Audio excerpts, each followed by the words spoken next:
Is mín le marúachtar an na héireann, mar jaachui ó crí a cheola gaomh, agus méid súlga méid nolig hana siacána agah go léir.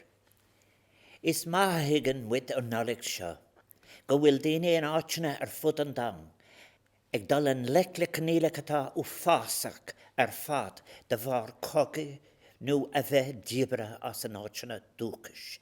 Smuoine muid go spéisialta na páistí go léir in NASA agus in Israel ceantara a hénín go lór daoine mar an talamh néamha. Áda bhfuil an dorachata sinna lí go trám mar jaall ar an líon róhór básna in sin. Bás daoine óga gáirithe. Le roiint míos san nos. Úlach trám ar gríthe ar fad an méadú fásach atá caiilte an sin. Agus muid an éirne commóra híanú cóin tú ina an cásca cúig blina fethó hen, tá cuid mhór tealaigh ar an íleán seo a bhfuil úlach trám ar a fós mar thara ar gynad an muinter féin a bheith caiilte sa cuivalent a hála an seo. Is róháimig na húfáis a hálíon ar cúisina asúla, as eintis bunathe ar bhíosáid creidih nó an creidih a bheith cora ó rá. Nuair a cadétar den for éigen an láhan uachtarráil ar núla siacán cuitin. Ach is ceacht na staradúin, agus is is óldúna freisin gur féidir an tíacána orpar dainún co leochalachas a curamach is a bhíon na ceamana tosa. Is féidir leis sin nálaigh a bhéna tréimh se bhróin don airad sin daoine bíag sin mar thar ar a daithí ratha nó ar a gcuimhne. Dar sin is mé ar ceartún dul an lec leis na localacht cuitin sin go háirithe an leocalacht a bhainean lo sinna dá a mhail, fácha ar leatíh nó imimethe mar go geaptar go bhfuil siad difriúil nó éasúil. Is cartún ar machna bhí dhéanamh, agus mit a criniú le céile nálaigh seo an lúthán sinna ágan dorchata san ús ar an dáin mór, an cogas san Ucrán san áramh atá fósanna cúis bháis agus scris na bathe.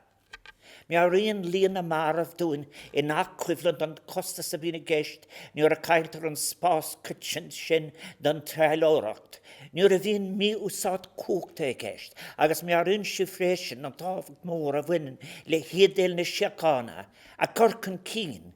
Ní raibh an cúram cuitin seo có tábhacht a gríomhas atá sin is, seans de bhar líon ola mhór na núchláin casta damda atá os ar ggóir. Ba ceart ganar í sóg na húnsathe leanaí, agus bás na báistí, mar atá feice sa á eáil fósagan, na náisiún ar fad níos mó ná riamh, le dul I man iireachtaí, le réiteach bún aimseo, cuivalentí ba ceart a bheith túra réimhre, agus córdómh a bheith seachanta ar fad. Tá ilm a dúchláin os ar ggóir aniu. A da stóig an cuid is fearr dar misneach agus dar núthracht lena réiteach.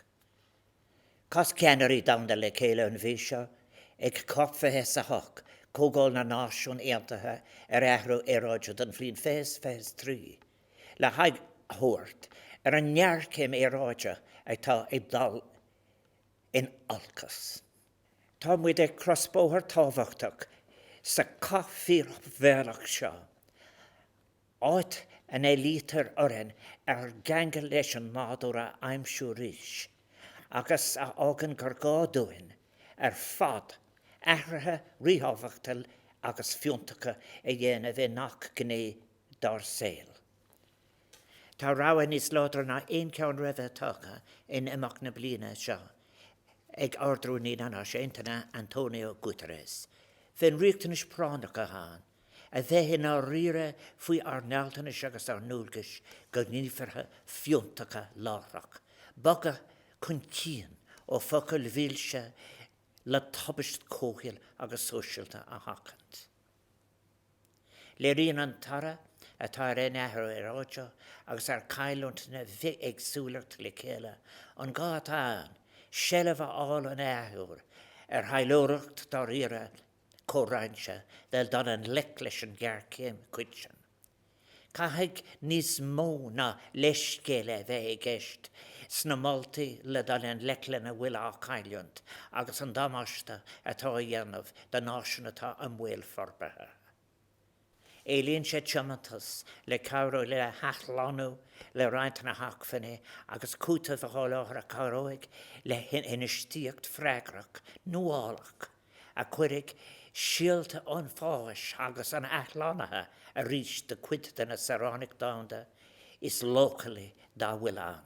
Tá arghuid gar céimene am a dúla fitse fúte ina céile, gar céim an ochris atá chorás 8 milliún dena san áibh, Camális an míocht agus caiilecht na bithe súlachta. Tá na gar céimene sinna deanta céile ag méadú an bhachtanis Dánda, na himmerce in ag tala, agus ag scapa gorta, le líon an iarna sillar faoin ochras Dánda. Docras atá ag méadú i gcóna. A hábhachtaíos atá sé, dal an lecló i deanta a céile. Tá thar ag fannacht fós le freigra sásúil Dánda na gar céimena déanúla seo atá ag choristeach ar na milliún dena localach. Tá os gon 100 milliún dena díbartha in aige dóla as an áitina dúchas mar léirúir sin. Tá an Papa Prunch is duine achas sin a thug ráha faoi dándúna nefhsíme, agus a bheabhraigh dúr a hábhachtaíos atá cosant an cóhéal. Bhí sé ag lorg na córéite idir an ggéalagar ón ecólíocht agus an etic ina theachtarach le dató déam. Thug sé cuireadúní a bháin ceangail dhéanamh arís leis an nádóir ach saoil níos inbúnathe, níos fiúntaise agus níos córa a cathal i deanta céile ar an blánaid leochfar leocalach córáinse seo atá i mbuil. Tá táhacht thar na bearta ag buint len ar gcuid oibre ar Sanna Síochána. Is mín le mo bhuicha speisialta gháil leis na buil sin dar bhórsaí cosanta, a meid scarra óna dealaigh ó nalig seo, agus iad ag obair thorsáile. Sa bhreis ortha sin atá sa Libán mar cuid an dúlgus fad búnathe ag cumad na Síochána an sin, tá saidúra éannacha ag obair freisin I múnú agus ag gur chun cíanna Síochána in éile amad réigeann eile ar fud na crinne ina bhfuil cuimhlant arsúil faoi láthair. Is féidir linn ar fad a bheith bródú las an abar ríhabhachtach atá ar buna acha agus ar daciacht a thuairt dómh ag am ina bhfuil an cinenne déine ag déalála dúthlan Dánda nach bhecha sa léhéad riamh ceanna. Is anan an cás dóibh agus an taithí tá ag go leor eile nach bhfuil de rá acha bheith scara in aige dola ó grá a daileach ar cúisina éasúla ag an amse den bhliain. Agus sa sprid céanna sin ba bhhaile mo bhuicha sa choranú den na himmerciid sin na aithnín éireann a níos mar a máile. Cuireann siad len argaltar, is tarafa den tucaíad, agus tugann siad hagan taithí tradiisiún agus dearcha a ládríonn muid mar náisiún. Agus muid a ceúra séisiú seo na nálag, bíag sin na dhéiseach an éon túla céile, tuiscint agus bheas a bheith agan ar a céile, bím is báil na céile, agus muid ar an ólas go bhfuil na difrachtaí edrainn mar a bheoh srehanna a ceanglíonn le céile muid i grathalach costa sefar ar soci cuitsin. Is má mar atá muid na pobl na héireann fíorólach, go mín sé teastal ar gríine ar golóir cúisina difriúla, a nátdóchas ágáil agus stalag leirg sa bháltacht agus saoil níos fearr. Tá cuimhna má agan ar an dlúfartaí a léirigh pobl na tíire seo inimach na blianta, de gcuine localacha ar fud an dam. É dal an le cartan an duine san Africás mar ampla. nó ag cor le deire de le Jacktóri ar nús an ceanna tháinig I gcuacht sa tíle 5 bliain ó hen. Cuimhnainn muid le bród ar an gúnamh a thug éireann I gcóthra I gúrsaíteachas, I gcuid mhór áitin ar fud na crunne. Agus ag an am céine, glachan muid buchas lo siúd a saolaí glas muid éireann, agus a bhfuil ag déanamh obair fíorthábhachtach san na chóris cuaram agus sláinte, an seo, agus I réim si táfachtaí éile cumá. Agus á local a cuitin in Arnentin an alig seo. Bartí mis bud seasafacht freise crothú I Johnta céile, gníomh a thuúraigh san áramh, agus a cheanglóigh Saránig ile an dain localaigh seo le céile. Ní féidir linn ligan in jarmad gur trá dóchas an alig. I náinnacht dorachatas an gíomhraigh bí mis ceúra agus ag súla búan talis ar an dorachatas, agus a bheith bring na lóideach faoi nithe a bhaint fra amach fós, mar bhallart ar bhuilí a bhúlach san am atá caite. Agus súl chun cíneagan ar an mlína tá róin is ceart gur bé an rúnas tómhachtí a bheith agan I bort le céile ná gan ar óiclinn sna tascan is sin lán fiúntais ná éirigh len ar níhile bhaint amach fós. Níl sé dóhianta ná dúchlan atá lúte ag am a háró, ach teastóigh dígris, dúthracht agus cóarbrú le fís cuitin a bhaint amach do dain níos fearr.